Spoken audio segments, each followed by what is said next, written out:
దేవుడు మన దేవుడు, ప్రేమ కలిగిన దేవుడు మన దేవుడు, త్యాగమైన దేవుడు మన దేవుడు. ఇంత గొప్ప దేవుణ్ణి నిర్లక్ష్యం చేస్తే, ఇంత గొప్ప రక్షణను నిర్లక్ష్యం చేస్తే ఎలాగూ తప్పించుకుంటాం అని వాక్యం మనలను ప్రశ్నిస్తూ ఉంది. హల్లెలూయా. కాబట్టి ఈరోజు నేను అంటాను, మారవలసింది అన్యులు కాదు, క్రైస్తవులు. ముందు క్రైస్తవులైన వారు మారగలిగితే అన్యులైన వారు ఆటోమేటిక్గా మారిపోతారు అన్నమాట. ఎందుకంటే అన్యులైన వారికి ఏమీ తెలీదు. క్రైస్తవులు అన్నవారు ఏమంటే చూస్తూ ఉన్నారు. మరి క్రైస్తవులైన వారిని చూస్తున్నప్పుడు క్రైస్తవులు ఎలా కనబడుతున్నారు? క్రైస్తవులు ఎలా కనబడుతున్నారంటే అందరూ ఎలాగుందండి, బొత్తిగా దారి తప్పిన వాళ్ళ కనబడుతున్నారు అన్నమాట. మరి అలాంటి పరిస్థితులు కనబడుతున్నప్పుడు అండి, మనము ప్రభులోనికి వచ్చిన వాళ్ళు కూడా చాలామంది ఏం చేస్తారంటే క్రైస్తవులు అందరూ అలాంటోలే అన్నది వచ్చేస్తుంది అన్నమాట. అందుకే తను చెడిన కోతి మనమంతా చెడిచినట్టు ఈ దినం క్రైస్తవుల్లో కొంతమంది ఏమండి ఆ రీతిగా ఉండడం చాలా విచారకరం. దేవుని స్తోత్రం, హల్లెలూయా. కాబట్టి మనము దేవుడికి నచ్చే భక్తి, మెచ్చే భక్తి చేద్దాం. నీకు నచ్చే భక్తి, నాకు నచ్చే భక్తి అదొద్దు. ఏమంటే నాకు నచ్చే పాస్టరు, మాకు నచ్చే పాస్టరు ఇవద్దు, పాస్టర్లో వద్దు. ఏమంటే నీకు నచ్చే భక్తి వద్దు. మరి ఏ భక్తి అంటే బైబిల్ ఏమి చెబుతుందో, బైబిల్ దేవుడు మెచ్చే భక్తి. ఏమంటే బైబిల్ దేవుడికి నచ్చే భక్తి. ఒక మాటలో బైబిల్ దేవుడు కాక ఇంకా దేవుడు ఉన్నారంటే అందరికీ ఒకటే దేవుడు. అందరికీ ఏంటి చెప్పండి? ఒకటే దేవుడు. అందుకే కొంతమంది ఏమంటున్నారంటే మీ దేవుడు వేరు, మా దేవుడు వేరు. అసలు ఆ దేవుడు గురించి అవగాహన లేని వారు మాట్లాడేది. అందరికీ దేవుడు ఒక్కడే. ఆ ఒక్క దేవుడిని మనం తెలుసుకున్నాము, ఇలాగని మనం చెప్తున్నాం. కాదు మాకు వేరే దేవుళ్ళు ఉన్నారు అని వాళ్ళు చెప్తున్నారు. కానీ అందరికీ ఒక్కడయ్యున్న దేవుణ్ణి తెలుసుకోవడమే సత్యము. హల్లెలూయా. ఆ దేవుళ్ళలో నడవడమే సర్వసత్యము. హల్లెలూయా, హల్లెలూయా. తెలుసుకోవడం సత్యమే, కానీ ఆ సత్యంలో నడవడం ఏంటి చెప్పండి? సర్వసత్యము అనే విషయాన్ని జ్ఞాపకం. అందుకే చాలామందికి సత్యం తెలుసు, సత్యంలోకి వస్తూ ఉన్నారు, కానీ నడవడం లేదు. అందుకే ఫలితాలు మనం పొందుకోలేకపోతున్నాం. హల్లెలూయా. వ్యాధులు మనకు తగ్గాలంటే మెడిసిన్ మనం వాడాలన్నట్టుగానే మనము ప్రభు రూపంలో మార్చబడాలంటే ప్రభు చెప్పిన మాట ప్రకారం మనం జీవించాలి. హల్లెలూయా. మన ప్రవర్తన ప్రభుకు నచ్చేలాగా, ప్రభుకి మెచ్చేలాగా వండి తీరాలంతే. దేవుని స్తోత్రం. అందులో ఎక్స్క్యూజ్మ్ అనేది ఇంకేమీ ఉండదన్నమాట మార్చుకోవడానికి. ఆయన ఏం చెప్తే అది చేసిన వారే ఏమండి ఆయన పిల్లలు అవుతారు. హల్లెలూయా. కాబట్టి నిన్న దినము మనం నేర్చుకున్నది ఏంటంటే నీతి. మనకు నీతి ఎలాగొస్తుంది, నీతి ఎలాగొచ్చింది అనే విషయాలు కొన్ని నేర్చుకున్నాం. ఇంకా కొంచెం లోతులోకి వెళ్ళి ఏమండి నీతి మనకు రావడానికి అబ్రహాము దేవుని నమ్ముడు ద్వారా నీతి వచ్చిందని చెప్పాం. ఆ నమ్ముట అంటే ఏంటో కొంచెం లోతులోకి వెళ్ళాలి. హల్లెలూయా. నమ్మడం అంటే ఏంటి, అబ్రహాం ఏమి నమ్మాడు అనేది మనం కొంచెం లోతులోకి వెళ్తే ఉన్నది బయటపడుతుంది సత్యం. దేవుని స్తోత్రం, హల్లెలూయా. ఏమండి అబ్రహాము దేవుడిని నమ్మాడు అనే మాట కొంచెం లోనకి వెళ్తే మనకు సత్యము బయలుపరచబడుతుంది అనమాట. పిలిపిలు రాసే పత్రిక 2వ అధ్యాయం 8వ వచనం చూద్దాం. పిలిపిలు రాసిన పత్రిక 2వ అధ్యాయం 8వ వచనం. ఆకారమందు మనుషునిగా కనబడి మరణము పొందునంతగా. ఆమేన్. ఏమండి తగ్గించుకున్నాడట. ఎంతగా తగ్గించుకున్నాడంటే సిలువ మరణము పొందినంతగా. ఏమండి అంటే విధేయత చూపిన వాడై అని రాయబడ్డది. ఎంతండి? విధేయత చూపిన వాడై. మరి అబ్రహాము దేవుణ్ణి నమ్మితే అబ్రహాము నీతిమంతుడిగా మార్చబడ్డాడు. అలా నమ్మడం అంటే ఏంటి, నమ్మడం అంటే ఏంటి అనే విషయాన్ని కొంచెం లోతులకు వెళ్తే మనకు సత్యం బోధపడుతుంది. ఆదికాండం 12వ అధ్యాయము 1వ వచనం. ఆదికాండము 12:1 అబ్రహాముతో దేవుడు మాట్లాడుతున్నాడు. అప్పటికి అబ్రామే, నీవు లేచి నీ దేశము నుండి, నీ బంధువుల యొద్ద నుండి, నీ తండ్రి ఇంటి నుండి బయలుదేరి నేను నీకు చూపించు దేశమునకు వెళ్ళము. నిన్ను గొప్ప జనముగా చేసి నిన్ను ఆశీర్వదించి నీ నామం గొప్ప చేయుదును. నీవు ఆశీర్వాదకరంగా నుందువు. నిన్ను ఆశీర్వదించు వారిని ఆశీర్వదించదు, నిన్ను దూషించిన వారిని శపించదను. భూమి యొక్క సమస్త వంశములు నీ యందు ఆశీర్వదించబడనని అబ్రాముతో అనగా అన్నడా? అది దేవుడు మాట్లాడాడు. ఇప్పుడు అబ్రాహాముతో ఎవరు మాట్లాడారు? దేవుడు. 4వ వచనంలో ఏం జరిగిందో ఒకసారి చూద్దాం. అది ఆమేన్. యెహోవా ఏమంటే అబ్రాహాముతో చెప్పిన ప్రకారము ఆయన వెళ్ళాడట. చెప్పిన ప్రకారము చేసేవాడే ప్రభుని నమ్మినాడు. హల్లెలూయా. అంటే చెప్పిన ప్రకారము చేసిన వాడే విధేయత చూపువాడు అని అర్థం. చెప్పేదోటి చేసేదోటి ఆడి నమ్ముకోవటం పెట్టి అది కాదు నమ్మడం అంటే. ప్రభుని నమ్ముకోవడం అంటే ఈరోజు చాలామంది ప్రభుని నమ్ముకున్నాం అని సంకలు గుర్తుకుంటే సరిపోదు. మరి ఏమవ్వాలా? చెప్పిన ప్రకారం చేయాలి. దేవుని స్తోత్రం. అది నమ్మడం అయింది. అంతేకాని చెప్పిందోటి చేసేదోటి చేస్తున్నారు అనుకో, అమ్మడం. అది ఏంటంటే ప్రభుని అమ్మడం అంటే ఆయనను అప్పగించడం, ఆయనను గాయపరచడం, ఆయనను అవమానపరచడం అన్నమాట.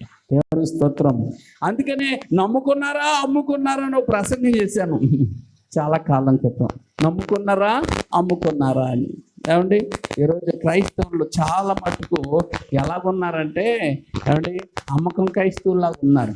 నమ్ముకునే వాళ్ళు తక్కువ. నమ్ముకున్నాం అంటే ఏంటంటే విధేయత చూపడం అంటే ఏంటంటే ఆయన చెప్పిన ప్రకారము చేయడం. ఇది తెలుసుకోండి. దేవుని స్తోత్రం. హల్లెలూయా. అయితే నీతిమంతులుగా తీర్చబడము అంటే దుర్నీతి పాపమును కొట్టివేయడము రెండు ఒకటి కాదని నిన్న చెప్పుకున్నాం. దేవుని స్తోత్రం. పిలిపిలికి రాసిన పత్రిక 3వ అధ్యాయము 9వ వచనం. పిలిపిలికి రాసిన పత్రిక 3వ అధ్యాయము 9వ వచనం.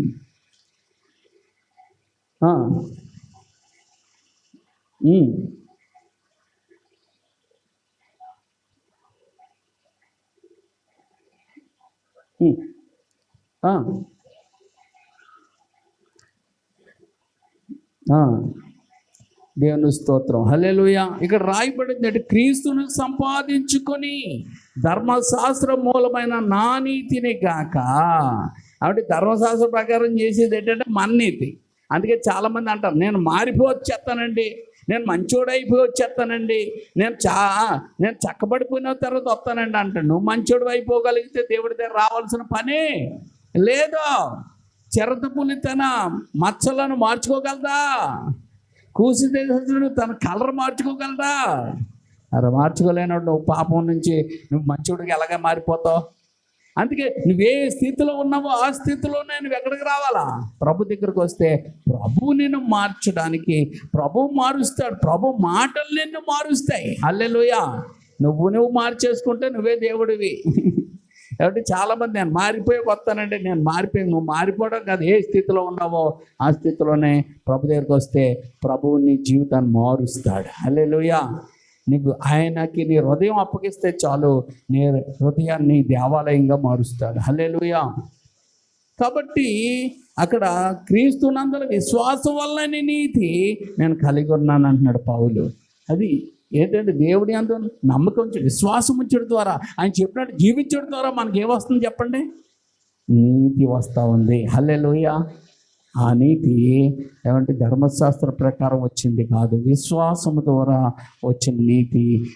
ఆ నీతి మనకు ఎలాగొచ్చింది ఏంటనే విషయాలు కొంచెం చూసుకుందాం. రోమపత్రిక 4వ అధ్యాయము 5వ వచనం. రోమపత్రిక 4:5.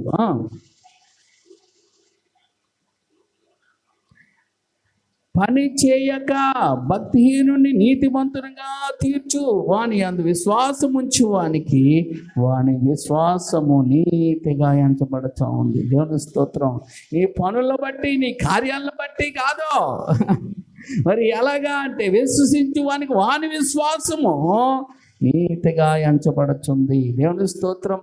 హల్లెలూయా. అందుకే 6 అంటాడు, ఆ ప్రకారమే క్రియలు లేకుండా దేవుడు ఎవరిని నీతిమంతుడిగా ఎంచునో ఆ మనుషుడు ఏమవుతాడండి? ధన్యుడు. నువ్వు క్రియలను బట్టి మంచి పనులు చేసేవని నేను ఎన్నుకోవట్లేదు, నేను తెచ్చుకోవట్లేదు, నేను నీతిమంతుడిగా మార్చలేదు. హల్లెలూయా. నువ్వు ఆయన అది విశ్వాసం ఉంచావంటే అది నీకు నీతిగా అయింది. అంటే ఆయన అందు విధేయత చూపించావంటే ఆయన నిన్ను అంగీకరించేశాడు. అంటే ఆయన చెప్పినట్లు చేయడానికి ఒప్పుకున్నావంటే దేవుడు నిన్ను నీతిగా మార్చాడు. హల్లెలూయా. యెషయా గ్రంథం 53వ అధ్యాయం 5వ వచనంలో నేను చెప్పుకున్నాం. ఏమండి, మన అతిక్రమ క్రియలను బట్టి అతడు గాయపరచబడ్డాడు.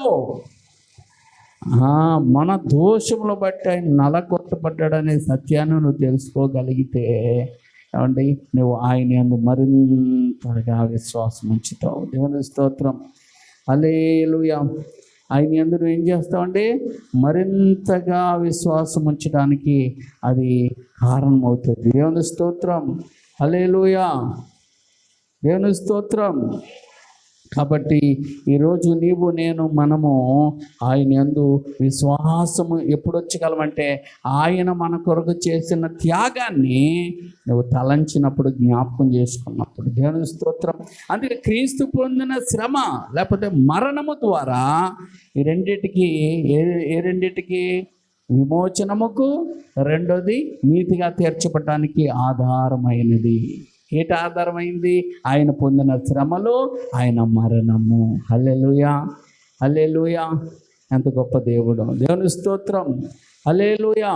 అందుకే మరణము పొందునంతగా ఆయన ఏం చూపించాడంటే విధేయతను చూపించాడు. ఎంత? మరణము పొందునంతగా విధేయత. ఈరోజు నీవు నేను మనం ఎలా చూపించాలి తెలుసా? మరణం పొందునంతగా. మనదేముంది విధేయత? ఏమంటే మందిరానికి ఎలా వెళ్తే వెళ్తావు, లేకపోతే లేదు. ఆవిడ దేవుడు పని చేతితో చేస్తావు, లేకపోతే లేదు. ఆవిడ దేవుడి కొరకు నిలబడతాం, లేకపోతే లేదు. అంటే మనకి ఏమీ పెద్ద ఏం లేదు, విధేయత లేదు. విధేయత ఉంటే గడగడగడలాడతాం. హల్లెలూయా. విధేయత లేని వాళ్ళు ఏమంటారంటే బలాదురుగా తిరుగుతూ ఉంటారు. జ్ఞాపకం వచ్చినోడు రావడం, లేకపోతే వాళ్ళకి ఏమి లేదంటే విధేయత లేదు. అందుకే మీకు ఒక విషయం తెలుసా? కుటుంబంలో ఉన్న వాళ్ళు అందరూ కష్టపడరు. ఎవరు కష్టపడతారంటే విధేయత కలిగిన వాడు, అనగా బాధ్యత కలిగిన వాడే కష్టపడతాడండి. బాధ్యత లేనివాడు బలదురుగా తిరుగుతుంటాడు. ఎన్ని తిట్టినాడంతే, ఎన్ని మాట్లాడినాడికి ఇంకా రెచ్చిపోతా, ఇంకా వేస్ట్గా తిరుగుతాడే. కానీ అయ్యో ఇంటిలో నేను కూడా ఒక చెయ్యేస్తే, నేను కూడా కలిస్తే, నేను కూడా ఇంటిలో నిలబడితే ఇవన్నీ చాలా చక్కగా ఉంటాయి కదా. అయ్యో నా ఇంట్లో ఇది లేదు, నా ఇంట్లో అది లేదు, ఇది లేదు. మనందరూ కష్టపడితే అవన్నీ వస్తాయి కదా, సమకూర్చబడతాయి కదా అనేది వాళ్ళకు ఉండదు. ఎందుకు ఉండదు? అడిగి విధేయత లేదు, కుటుంబం పట్ల బాధ్యత లేదు. అందుకే ఏమంటే భయం లేని కూడా బజార్లోకి వెళ్ళి దేవుడు భయం లేని వాళ్ళు ఏమంటే బాధ్యత ఉండదు, విధేయత ఉండదు, ఆ ప్రవర్తన కూడా ఉండదు. అందుకే వాళ్ళు దరిద్రపు లిస్టులోకి వెళ్ళిపోతారు. వాళ్ళు ఎంత ఏడ్చినా కూడా వారు ఆశిస్తారు కానీ వారు పొందుకోలేరు అన్నమాట. కొంతమంది అందుకే ప్రార్థనలు చేస్తారు, ఏడుస్తారు, కానీ వాళ్ళు పొందుకోరు. మనం అనుకుంటాం ఏడు దేవుడు చేయట్లేదని. దాని వెనకాల ఏముంది? అవిధేయత. దాని వెనకాల ఏముంది? దేవుని పనుల్లో ఆసక్తి లేకపోవటం. అందుకే యాకోబు అంటాడు చూడండి, యాకోబు రాసిన పత్రికలో 4వ అధ్యాయం, యాకోబు రాసిన పత్రిక 4వ అధ్యాయం 2వ వచనంలో, మీరు ఆశించుచున్నారు కానీ మీకు దొరకడం లేదు. అంటే అనేక మందిని చంపేలాంటి, పొడిచేలాంటి మాటలు మాట్లాడతారు, అసూయలు పడతారు, కానీ సంపాదించుకోలేరు, పోట్లాడతారు, యుద్ధాలు చేస్తారు. కానీ దేవుణ్ణి అడగనందరూ మీకు ఏమీ దొరకలేదు. దేవుణ్ణి అడగలేదా? దేవుణ్ణి అడగలేదు అంటే అదే దేవుడిని అడిగారా లేదా? అడగలేదు. మరి అడగలేదు అంటాడేంటి దేవుడు? ఆయనకి ఇష్టంగా అడగలేదు. ఆయన చిత్తంలో అడగలేదు. నువ్వు అడుగుతావు ఎన్నెన్నో గొంతమ్మ కోరికలు రకరకాలు. కొంతమంది ఏం చేశారంటే వాళ్ళు అనుకున్నది సాధించాలని వెళ్ళి ఇక్కడ అక్కడ అక్కడ అక్కడ కొంతమంది ఉంటారండి. కొంతమంది ఎలాంటి వాళ్ళు అంటే మనుషులను ఆశ్రయించేవారుగా ఉంటారు.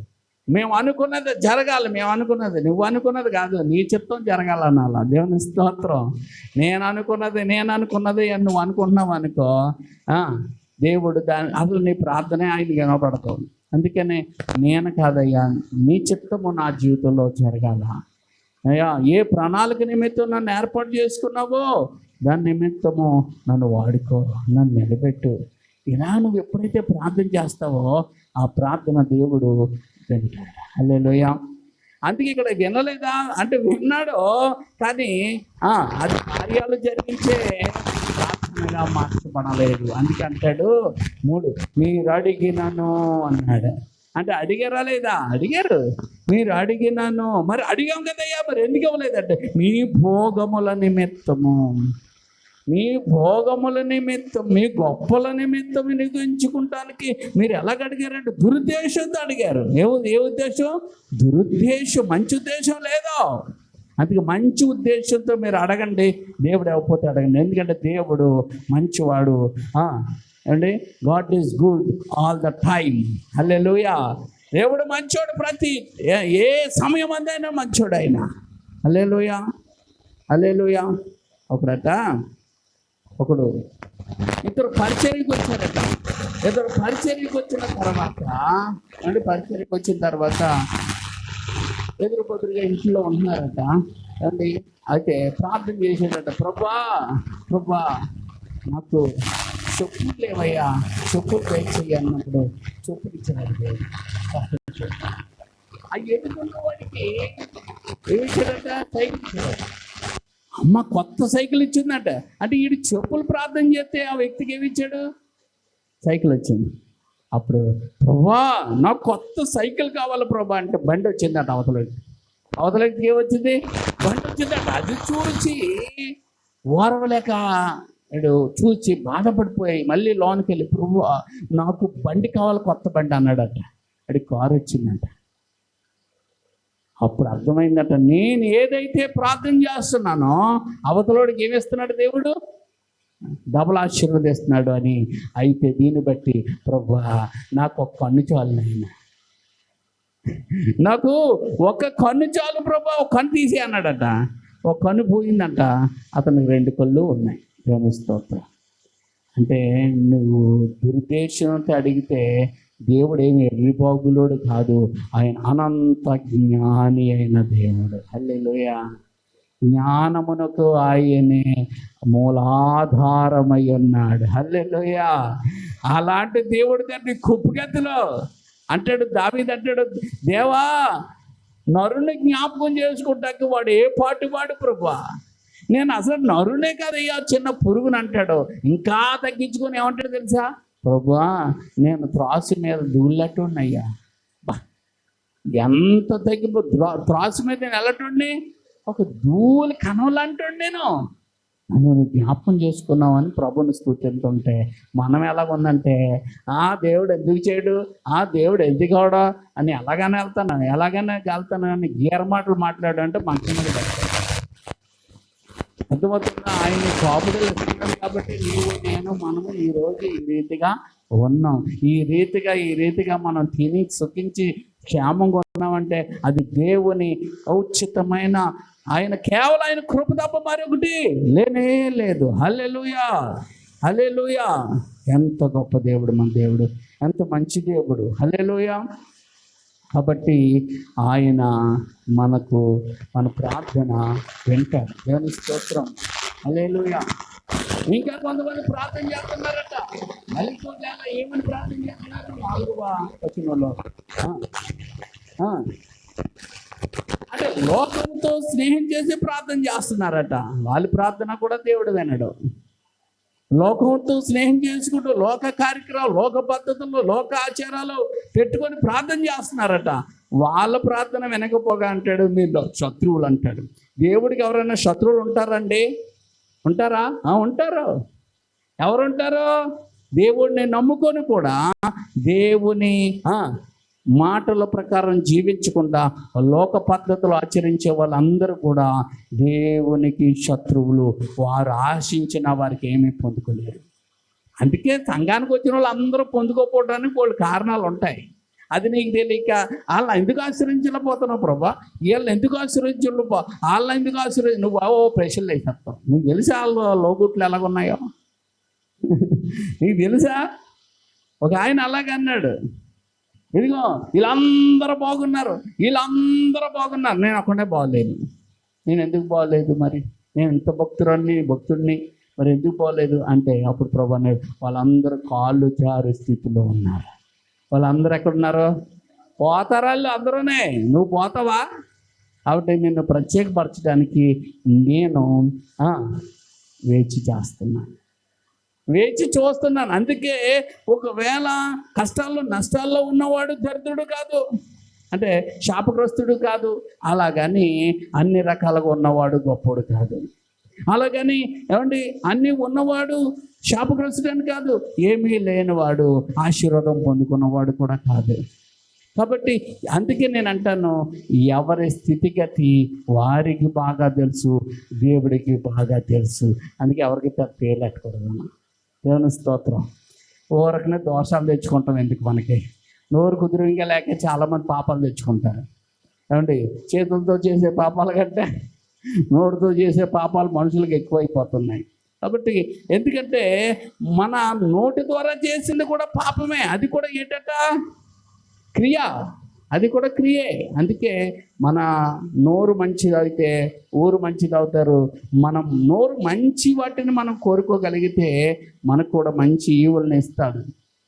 మత్తయి సువార్త 12వ అధ్యాయము, మత్తయి సువార్త 12వ అధ్యాయం 36 వచనంలో ఈ రీతిగా ఉంటుంది, మనుషులు పలుకు వ్యర్థమైన ప్రతి మాటను కూర్చియో విమర్శ దినమందు లెక్క చెప్పవలసి ఉండును.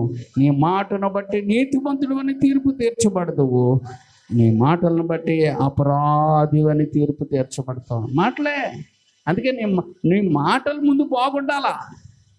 కొంతమంది ఏం చేస్తారంటే ఎక్కడన్నా మాట అక్కడన్నా మాట ఇక్కడ ఏం చేస్తూ ఉంటారో గొడవలు పెట్టేస్తూ ఉంటారు.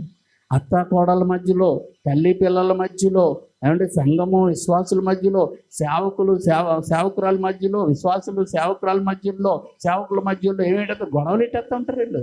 వీళ్ళని తంటాలు మారి అంటుంది బైబిల్ గ్రంథం. ఏమంటుంది? వీళ్ళని అవసరమైతే దీవించు, అవసరమైతే కలుపు, అవసరమైతే మంచి మాట మాట్లాడు, లేకపోతే నోరు మూసుకొని ఉండాలి. ఏమంటే వాళ్ళ మీద ఏంటి తంపులు పెట్టేస్తే మనుషులు ఉంటారు. వాళ్ళు దేవుడు పెట్టలేక దెయ్యాలు పెట్టాలి. వాళ్ళు పరిశుద్ధాత్మ లేదు. వాళ్ళు దేనికి లోపడిపోయారంటే సైతాను అనుచరులు. మనం యేసు అనుచరులుగా ఉండాలి కానీ సైతాను అనుచరులుగా ఉండకూడదు. వారి మీదకే పరిశుద్ధాత్ముడు దిగుతాడు. హల్లెలూయా. అందుకని నువ్వు సైతాను అనుచరులుగా ఉంటే నువ్వు శిక్షకు పాత్రురాలు అవుతావు, నువ్వు శిక్షించబడతావు. హల్లెలూయా. నువ్వు నష్టపోతావు. దేవుడి సన్నిధికి వచ్చి బల్లలో పాలు పంచుకుంటావు. నీవు సైతాను అనుచరులాగా ఉండడానికి ఏం లేదు. అందుకంటాడు, మీరు దేవుని పాత్రలోనిది దెయ్యముల పాత్రలో మీరు ఎట్టగలరా? ఎట్టగలరా? మరి నువ్వు ఎడతున్నావు. మారాలి. దేవుని స్తోత్రం. మారాలి. నువ్వు మారి పెడితే ఆశీర్వాదం, మారకుండా పెడితే అది శాపము వస్తుంది. శాపం తెచ్చుకుంటాం. వాళ్ళంటే చాలా లేదు, ఆలోచన లేదు. అది ఇంటి ఎందుకు తీసుకున్నాను, ఎలా ఉండాలి, ఎలా ఉండమంటున్నాడు, ఎలా జీవిస్తే ఆశీర్వాదం పొందుకుంటారు, ఎలా జీవిస్తే దేవుడికి నచ్చేలా ఉంటారు, ఎలా జీవిస్తే దేవుడికి మెచ్చేలా ఉంటారు, ఎలా జీవిస్తే దేవుడు ఆశీర్వాదాలు నేను నా కుటుంబం అనుభవిస్తామని ఆలోచన లేదు. భక్తి మూర్ఖత్వం కాదు. భక్తి ఏంటి ఉండాలా? భక్తికి ఏముండాలా? ఆలోచన కలిగిన భక్తి క్రైస్తవ్యంలో ఉన్నది. అందుకే వివాహాలు చేసినప్పుడు చూడండి, ఏ పెళ్ళిళ్ళైనా మీకు వివాహాలు చేస్తే ఏమైనా అర్థమవుతుందా? చెప్పండి. కానీ క్రైస్తవ పెళ్ళి మాత్రం నువ్వు బుర్ర పెడితే అంతా అర్థమవుతుంది. ఏమంటే భర్త భార్యను ఎలా చూసుకోవాలో, భార్య భర్తను ఎలా చూసుకోవాలో, కుటుంబాన్ని ఎలా చూసుకోవాలో, ఇంటిని ఎలా చూసుకోవాలో అన్నీ అక్కడ చెప్తారు. అవునా కదా? అది ఏ పెళ్ళిళ్ళకన్నా వెళ్ళండి, ఏమైనా అర్థమవుతుందా మీకు? అక్కడ ఏమీ తెలియదు మీకు. అర్థం కాని విషయాలు వాళ్ళు చెప్తూ ఉంటారు, ముస్లింలు అర్థం కాని ఏమో వాళ్ళు చెప్తూ ఉంటారు. అంతే, ఆ తంతు ఏదో జరిగిపోతే పెళ్ళి అయిపోయినట్టే. కానీ వాళ్ళకి ఏమీ తెలీదు, వీళ్ళకేమీ తెలీదు, వచ్చిన వాళ్ళకి ఏమీ తెలీదు. కానీ క్రైస్తవ పెళ్ళి అంటే క్రైస్తవ వివాహం అనేది, క్రైస్తవ మాటలు అనేవి అర్థం కానీ కాదండి, తేటగా మాట్లాడేవి. అందుకే బోధకులు పెట్టాడు. ఇంకా కొన్ని మాటలు బైబిల్లో అర్థం అవ్వకపోతే ఈ బోధకులు దాన్ని ఏం చేస్తారు, ఇంకా తేటగా మీకు బోధించడానికి బోధకులు అని పెట్టాడు. సంఘంలో 5 పరిచర్లు ఉన్నాయి. ఎన్ని పరిచర్లు అండి? 5 పరిచర్లు. ఎప్పుడైనా చూసారా? ఆ 5 పరిచర్లు సంఘంలో జరిగి తీరుతూ ఉండాలి. దేవుని స్తోత్రం. ఆ సంఘము వృద్ధి చెందుట్లోనూ ఆశీర్వదించబడటంలోనూ అన్నిట్లో సంఘము గొప్పగా మార్చబడుతుంది. 5 పరిచర్లు జరగాలి సంఘంలో. ఏమండి? ఎఫెసీయులకు రాసిన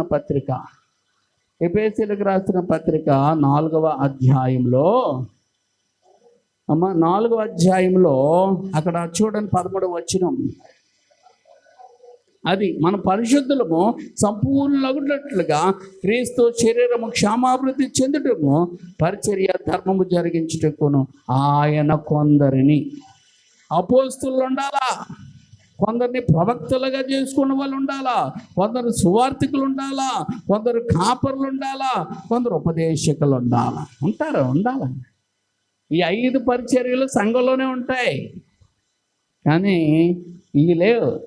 ఒకటి ఏంటి చెప్పండి? కాపరే బోధ. ఈ కాపరే బోధ తప్ప ఈ 3 పరిచర్యలు కాపాడట్లేదు. అందుకే కాపరి సంఘాన్ని కోసుకుంటూ ఉంటాడు, బోధ చేస్తూ ఉంటాడు. ఈ 2 ఉండిపోయినాయి. మరి సంఘాల్లో వీళ్ళు లేవాలా? ఎవరు లేవాలా? అపోస్తులు లేవాలా, ప్రవక్తలు లేవాలా, సువార్థికులు లేవాలా? మరి ఏది ఎక్కడ లేస్తున్నారు?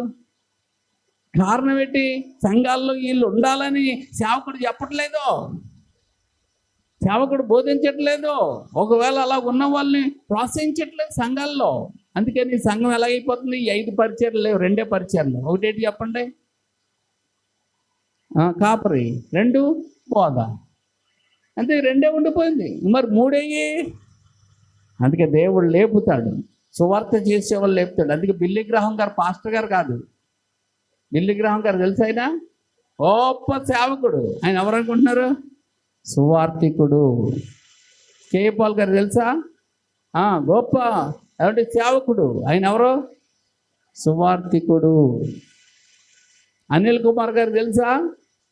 ఆయన పాస్టర్ గారు కాదు, ఆయన ఎవాంజలిస్టే, సువార్థికుడు. కాబట్టి నేను ఎందుకు ఇలాగ బోల్డ్ మంది ఉన్నారులేండి ఇలా. మరి వీళ్ళు ఆ పరిచయం చేయట్లేదా? పరిచర్యే, హల్లెలూయా. మరి సంఘాల్లో ఎందుకు ఉండలేదు సువార్థికులు? దేవుడు నన్ను సువార్త కోసం నన్ను పిలుచుకున్నాడండి, నేను సువార్త చేస్తానన్నావు లేరి, కనబడట్లేదు. కాబట్టి దేవుడు నన్ను పిలుచుకున్నాడండి, నేను అపోస్తుల పరిచర్య చేస్తున్నానండి. అపోస్తులు అంటే పిలవబడిన వాడు అని. నేను దేవుడు నన్ను పిలుచుకున్నాడండి, పిలుచుకున్న కానీ ఈ పని నేను చేస్తున్నానండి అనవలేరి. 3 ప్రవక్త పరిచర్య అనేది ఏంటంటే మర్మమైన విషయాలు ఏమండి బోధించేవారు. మర్మాలు చెప్పి బోధించేవాళ్ళు ఏమన్నా ఉన్నారా సంఘాల్లో? లేరు కదా. సంఘాలు అలాగున్నాయి. పాస్టర్ గారు కూర్చుంటారు, నుంచుంటారు. అలాగ అయిపోయినాయి అన్నమాట. మా పాస్టర్ గారు అంటే ఏటనుకుంటున్నారండి? ఏటనుకుంటున్నారండి? ఏసీలు ఉంటాయండి, కారు ఉంటుందండి, పెద్ద బిల్డింగ్ ఉంటుందండి. ఎవరికి కావాలి ఇవన్నీ? పౌలుకు ఉన్నాయి, పేతురుకు ఉన్నాయి, యాకోబుకు ఉన్నాయి, యోహానుకు ఉన్నాయి. మరి ఎక్కడి నుంచి వచ్చాయి? ఇప్పుడు ఎందుకు పడాలి సోకులని? సేవకుడు అంటే పనోడు. సేవకుడు డమ్మా చెప్పండి, దేవుని పనోడు. దేవుని స్తోత్రం. అలాగని మీరు పనోడు అని పిలకండి.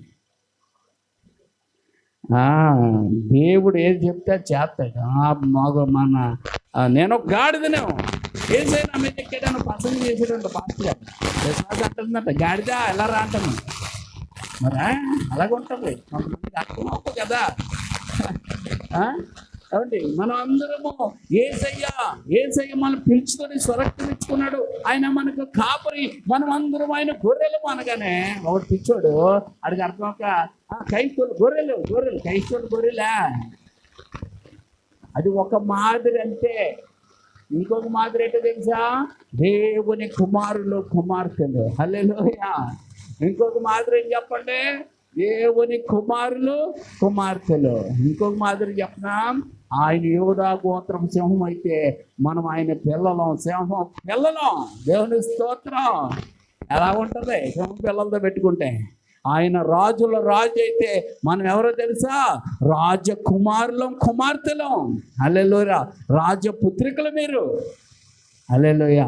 ఆయన యాజకుడైతే మనము ఆయన యాజక సమూహము. హల్లెలూయా. హల్లెలూయా. అర్థమవుతుందా?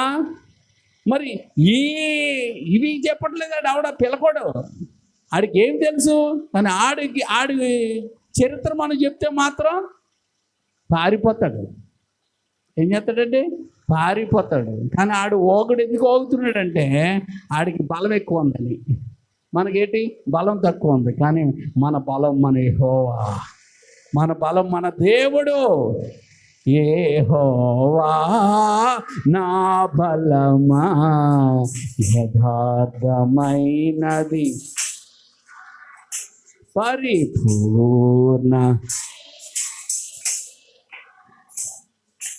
యెహోవా. చెప్పండి. నా శత్రువులు నన్ను చుట్టినను, నరకపు పాశము కట్టినను. నా శత్రువులు నరకపు పాశము కట్టినను. వరద వలే భక్తిహీనులు పొర్లిన వరద వలే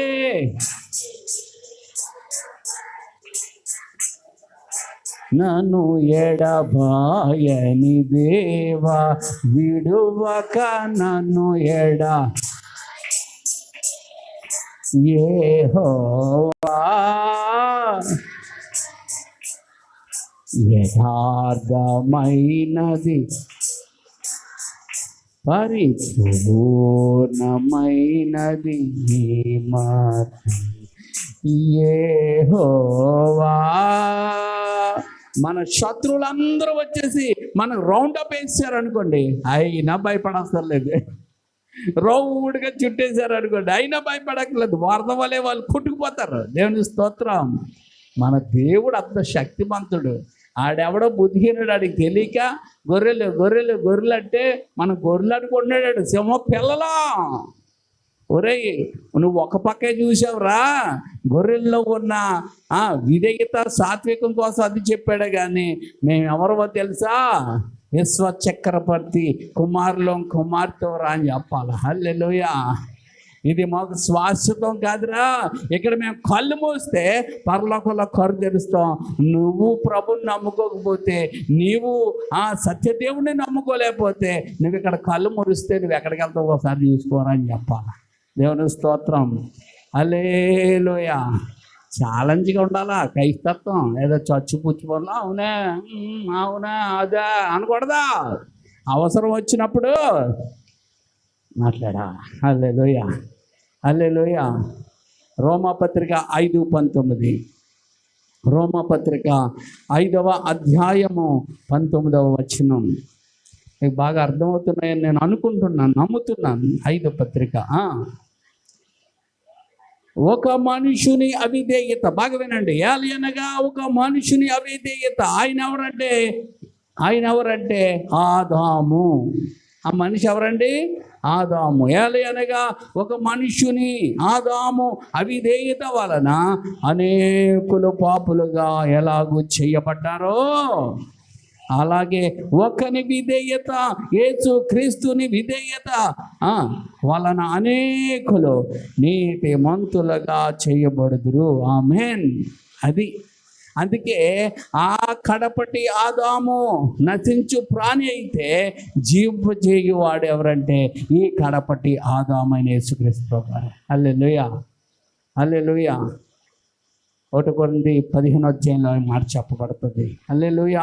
మీరు చూసుకోండి ఇంటికి వెళ్ళిన తర్వాత. హల్లెలూయా. 2 కొరింథీ పత్రిక 5వ అధ్యాయం 21వ వచనం.